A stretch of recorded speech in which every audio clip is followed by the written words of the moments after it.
আলহামদুলিল্লাহ, আজকে ৭১ পাবনা ৪ ঈশ্বরদী আটঘরিয়া এই আসনের যাচাই বাছাই পর্ব ছিল।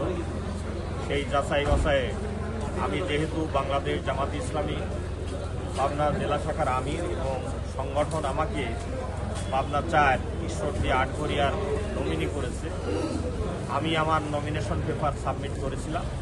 আজকে যাচাই বাছাই পর্বে আমি এবং আমার প্রস্তাবক সমর্থক সহ উপস্থিত ছিলাম।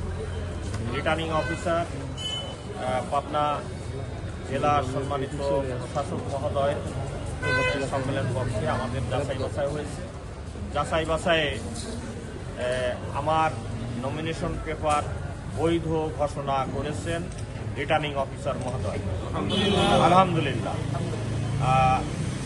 এতে আমরা আল্লাহর শুকর আদায় করছি এবং জনগণের কাছে দোয়া এবং সমর্থন কামনা করছি।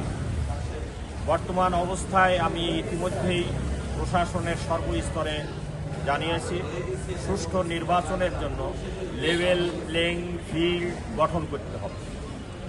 এর জন্য অবৈধ অস্ত্র আছে, অবৈধ অস্ত্র রিকভারি করতে হবে এবং সন্ত্রাসী যা আছে তাদেরকে আইনের আওতায় আনতে হবে। এইটাই হচ্ছে এখন চ্যালেঞ্জ। এই চ্যালেঞ্জ নিশ্চয়ই আমরা প্রত্যাশা করি প্রশাসন সে ব্যাপারে পদক্ষেপ নেবেন এবং বর্তমান অন্তর্বর্তীকালীন সরকার এবং নির্বাচন কমিশন একটা সুষ্ঠু, সুন্দর, গ্রহণযোগ্য নির্বাচন দেশবাসীকে উপহার দিবে, এটা দেশবাসী আশা করছে। সে বিষয়ে ওনারা পদক্ষেপ নেবেন। দীর্ঘদিন দেশের মানুষ নির্বাচনে ভোট প্রয়োগ করতে পারে নাই, এই জন্য দেশবাসী ভোট দেওয়ার জন্য মুখিয়ে আছে, উন্মুখ হয়ে আছে। পরিবেশ সুন্দর হলে, উৎসব মুখর পরিবেশে দেশের মানুষ ভোট দিবে এবং আমি আশাবাদী ঈশ্বরদী এবং আটঘরিয়ার এই আসনে জনগণ এবারে চাঁদাবাজ মুক্ত, দুর্নীতি মুক্ত একটা পরিবেশ সৃষ্টির জন্য দাঁড়িপাল্লায় ভোট দিবে ইনশাআল্লাহ, এবং দাঁড়িপাল্লা বিপুল ভোটে বিজয়ী হবে ইনশাআল্লাহ। সকলকে ধন্যবাদ।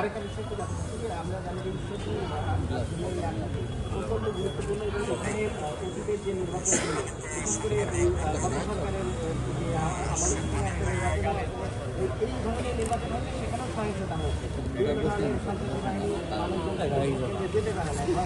তো এখন আপনার এলাকায় করার জন্য বিভিন্ন জায়গায় আসলে আপনি নিজেই বললেন যে অস্ত্র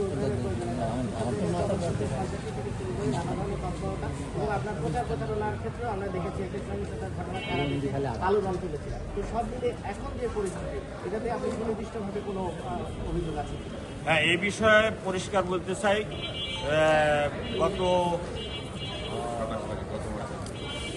27শে নভেম্বর আমি প্রচারণার কার্যক্রমে গিয়েছিলাম আমাদের ভাইদেরকে সাথে নিয়ে।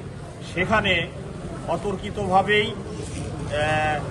দুর্বৃত্ত কর্তৃক, বিশেষ করে একটা দলের ইঙ্গিতে বা তাদের পরিকল্পনায় মক্কেল বাহিনী সেখানে আমাদের ভাইদের উপরে হামলা চালিয়েছে, আমাকে গুলি করেছে, আমার গাড়ি ভাঙচুর করেছে। আমাদের 13 জন ভাই